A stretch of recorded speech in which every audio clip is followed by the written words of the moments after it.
Bombardearam a capital do Catar. Tel Aviv diz que se tratou de um ataque cirúrgico que visou a liderança do Hamas. O Catar condenou o bombardeamento, classificou como uma flagrante violação da lei internacional. Washington diz lamentar o ataque a um país aliado. O bombardeamento que Tel Aviv descreve como cirúrgico teria como alvo duas das mais destacadas figuras políticas do Hamas. Ambos terão sobrevivido.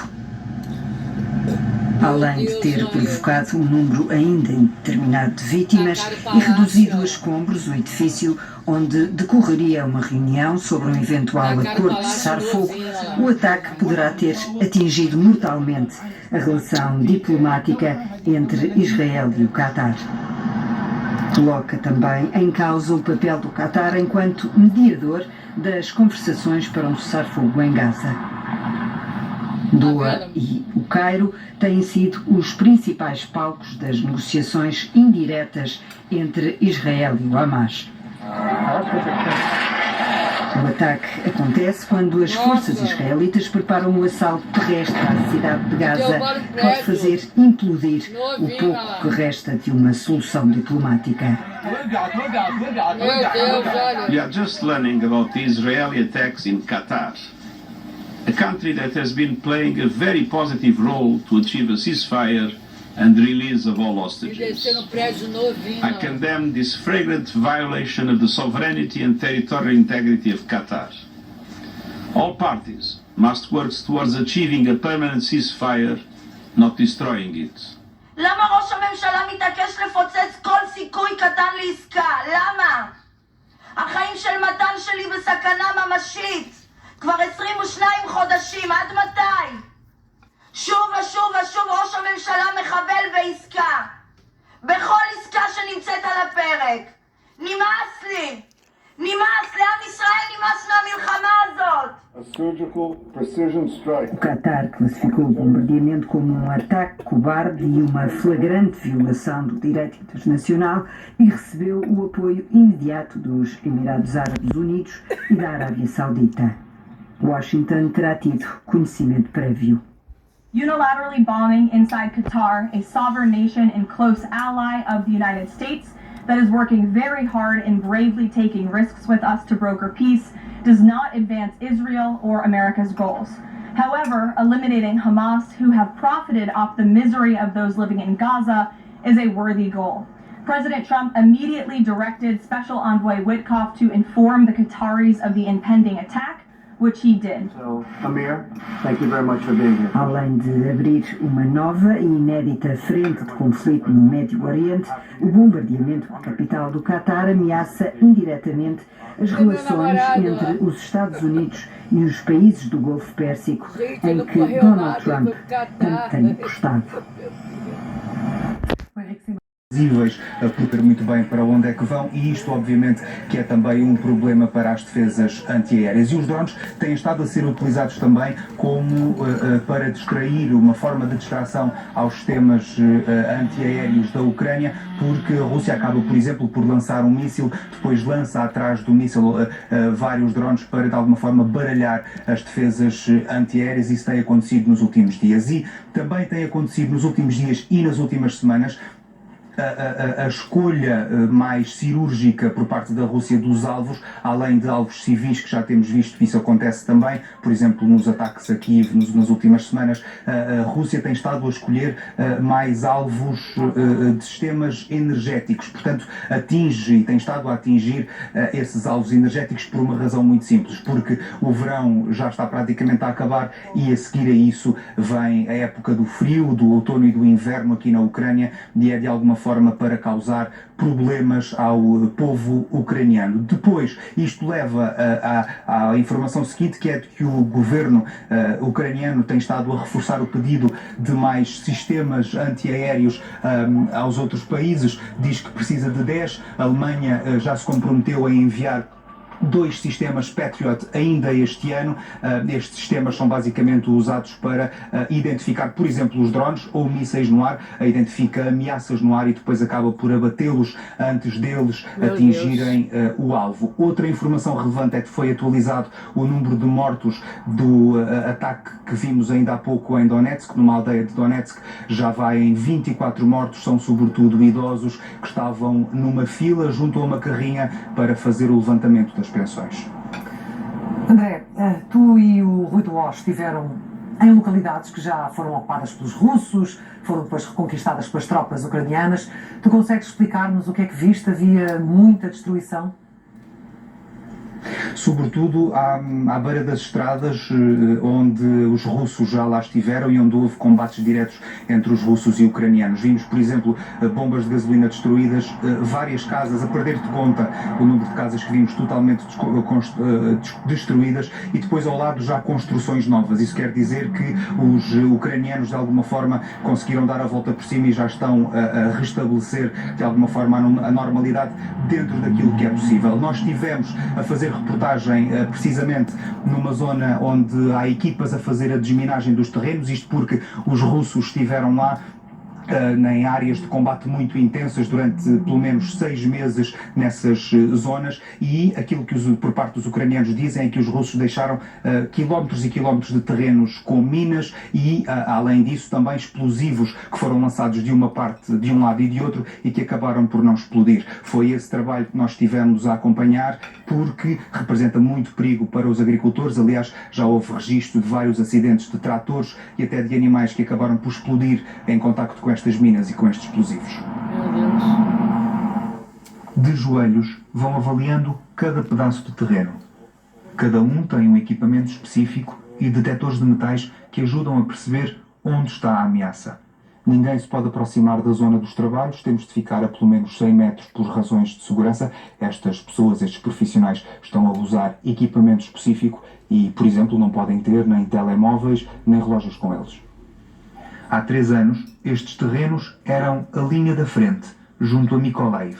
Os russos usaram um canal de água que está junto a este caminho como trincheira. Estiveram aqui 6 meses, mas foram obrigados a recuar. Ficaram quilómetros de terrenos minados ou com engenhos que não chegaram a explodir. Têm sido os moradores e os autarcas a avisar as equipas. Після деокупації було декілька випадків підриву. На ТМ-ках це трактористи, це худоба свійська, тому тут безпосередньо ми ще не знаходили, але ми працюємо по загрозі. Há 2 anos que Gulnara faz este trabalho. Explica-nos que todos os materiais têm de ser testados antes de iniciarem o turno, incluindo os rádios. Для зв'язку з КП, для зв'язку з командиром, з медиком, це відразу на КП відбувається перевірка зв'язку, і якщо зв'язок розривається, роботи зупиняються. Без зв'язку ми не можемо працювати. Têm de fazer pausas regulares. Trabalham durante 20 minutos e descansam 10, para garantir a concentração. Se estiverem mais de 36 graus à sombra, não trabalham. A 100 metros do local está sempre uma ambulância com um médico e o coordenador, que nos mostra alguns dos destroços que já foram retirados destes terrenos.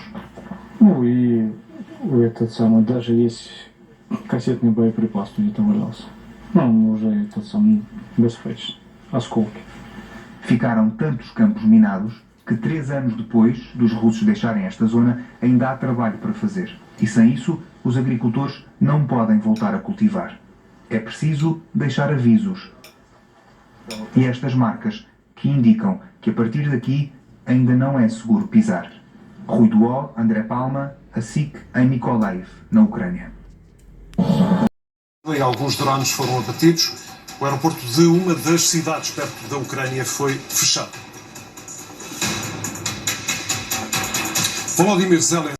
As vítimas são civis, a maioria idosos, que se concentravam junto ao veículo dos Correios para receberem as pensões quando uma bomba aérea guiada atingiu o local. Zelensky pediu dos aliados uma resposta firme a mais este ataque russo. Na 30ª reunião do chamado Grupo Rammstein, que acontece em Londres, a prioridade de Kiev é conseguir reforçar as defesas aéreas. Посилення ППО – ціль номер один для цього Рамштайну та загалом наших контактів в Європі та США. Визначили також міністрам пріоритети на 2026 рік. Це стосується як основних засобів, які потрібні силам оборони, так і коштів. O jornal Financial Times alerta que depois de Trump ter retirado a assistência militar direta, a Ucrânia, mesmo pagando, corre o risco de ter falta de munições e sistemas de defesa aérea. A chefe da diplomacia da União Europeia assegura que os Estados-membros já forneceram à Ucrânia 80% da meta de 2 milhões de munições e que vão continuar a apoiar Kiev em várias frentes. Putin wants to re-establish Russia's pre-1991 Soviet sphere of influence. But the West is united in providing security guarantees to Ukraine. Ukraine's EU accession is the most powerful guarantee of its security. It is also a signal to Moscow. Ukraine's European destiny is irreversible. A Hungria continua a ser uma voz dissonante e a manifestar forte oposição à entrada da Ucrânia na União Europeia. Tempo agora de... Tentava ser a Suíça do Médio Oriente, foi agora atacado por Israel, sem apelo nem agravo, para, aparentemente, Israel queria eliminar... Mas falo tudo para Israel. Pois, sim, parece que sim, parece que vale tudo, e nem sequer avisava os Estados Unidos também, o que até é um pouco estranho, parece que se calhar Netanyahu estava com medo que Trump não desse luz verde para este ataque, mas eu queria chamar a atenção também para outra coisa, que é o Qatar, a tal Suíça do Médio Oriente, foi atacada agora por Israel e já tinha sido atacada em junho pelo Irão, numa represália do Irão aos bombardeamentos ao seu programa nuclear por parte dos Estados Unidos. Portanto, foi atacada uma base americana até perto de Doha. Portanto, agora temos o pobre do Qatar, neste caso. Parecia ser um sítio seguro. Sim, não é? Que era a tal Suíça, que portanto, o sítio onde toda a gente se une para negociar a paz. Vamos ver que reações mais vão existir, já apresentámos algumas, vamos ver que mais reações e que impacto é que isto terá no futuro. Mas que as negociações parecem mortas agora. Luís, muito obrigado. Obrigado. De uma organização criminosa que tentou um golpe de Estado após a sua derrota frente a Lula da Silva em 2022. O juiz Flávio Dino também votou a favor da condução do ex-presidente. Amanhã votará outro juiz, o sentido de voto poderá ser decisivo para o rumo deste julgamento, como nos conta o correspondente da SIC, António Gomes. O primeiro dia dessa segunda e decisiva semana no julgamento do ex-presidente do Brasil, Jair Bolsonaro, terminou com um placar de 2-0 contra o ex-presidente do Brasil. São 5 ministros que compõem a primeira turma do STF que vão votar para determinar o destino de Bolsonaro e outros 7 réus acusados de tentativa de golpe de Estado. Nesta terça-feira tivemos a votação de 2 desses ministros. Primeiro, o relator do processo, Alexandre de Moraes, e depois o voto de Flávio Dino, que é o ministro mais novo na Suprema Corte. A maior parte do dia foi ocupada pelas deliberações do Alexandre de Moraes. Ele falou durante toda a manhã e início da tarde também aqui no STF em Brasília, cerca de 5 horas de considerações. Disse que não há dúvida de tentativa de golpe de Estado, colocou Bolsonaro como líder dessa organização criminosa que teria como objetivo desarticular a democracia no Brasil, e aí, como já era esperado, votou para condenar o ex-presidente da República. Depois tivemos as deliberações do ministro Flávio Dino, que explicou que existe uma diferença entre se preparar para um crime e de fato executar esse crime, mas ele disse que nesse caso aqui, esses crimes dos quais Bolsonaro é acusado tiveram um caráter de execução, se referindo, claro, aos eventos de 8 de janeiro de 2023. Lembrando que a condenação ou absolvição será determinada pela maioria, e essa maioria para condenar pode ser alcançada já nesta quarta-feira com o voto do ministro Luiz Fux.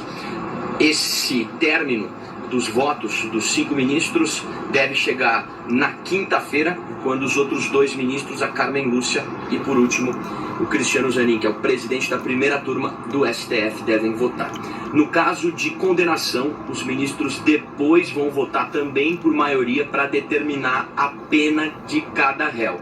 E essa pena seria calculada de acordo com a participação de cada um nos crimes.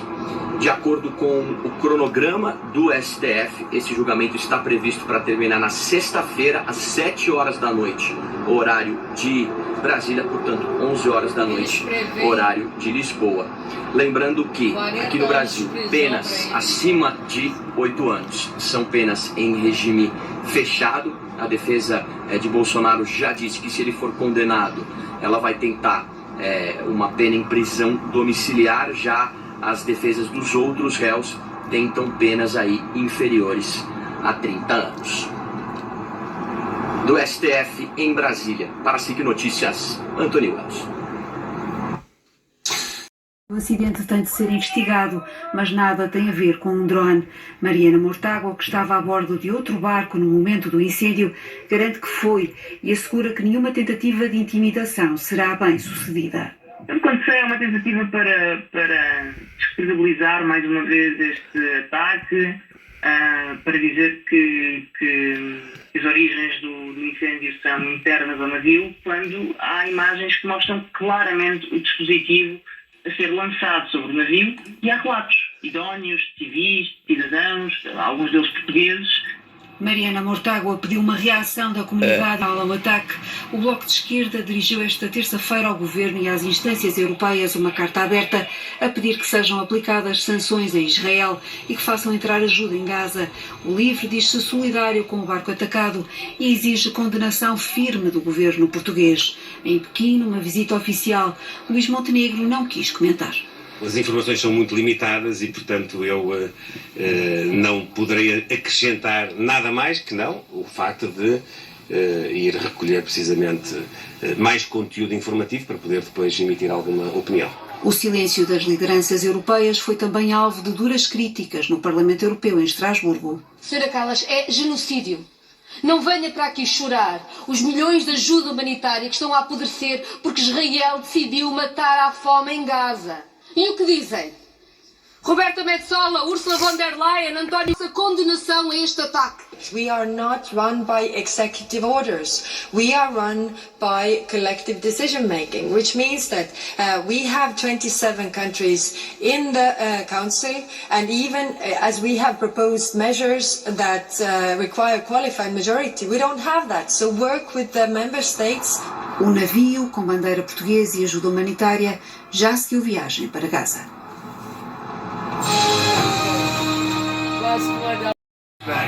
But we are not thrilled about the way that went down today. I'm never surprised by anything, especially when it comes to the Middle East.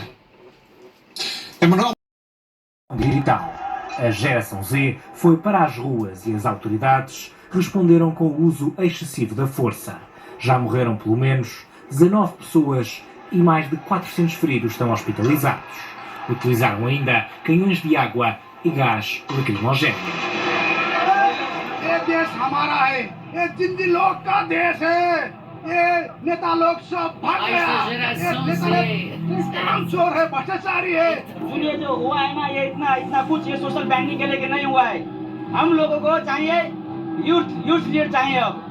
अब हम लोग परिवर्तन खोज रहे हैं ये बूढ़े लोग हैं ना ये बूढ़े लीडर है ना वो हम लोग अब वक्त हो गया है अब नहीं चाहिए हमारा यूथ चाहिए. Para além da proibição digital, os protestos tiveram também como alvo a corrupção, o desemprego jovem, que, de acordo com o Banco Mundial, ultrapassa os 20%, e os chamados nepo-kids, ou seja, filhos de políticos que exibem uma vida de luxo.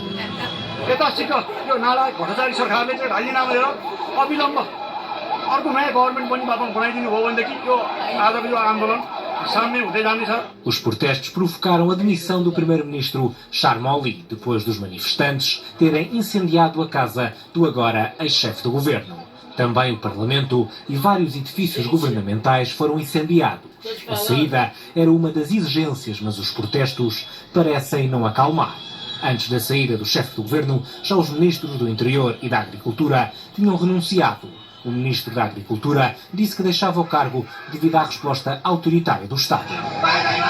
ऐसे तरीके से मारेंगे तो कौन सा देश चलेगा? ये सब बहुत क्रूरल देश जैसा हो गया, क्रूरल शासन हो गया। ये तो गोली का शासन ऐसा नहीं चलता है, कोई देश में ऐसा नहीं चलता है. O aeroporto da capital Katmandu, entre a Índia e o Tibete, teve de ser encerrado devido ao intenso fumo que se fez sentir e os voos desviados. As Nações Unidas e a Comissão Europeia já pediram uma investigação para apurar as causas das mortes. O príncipe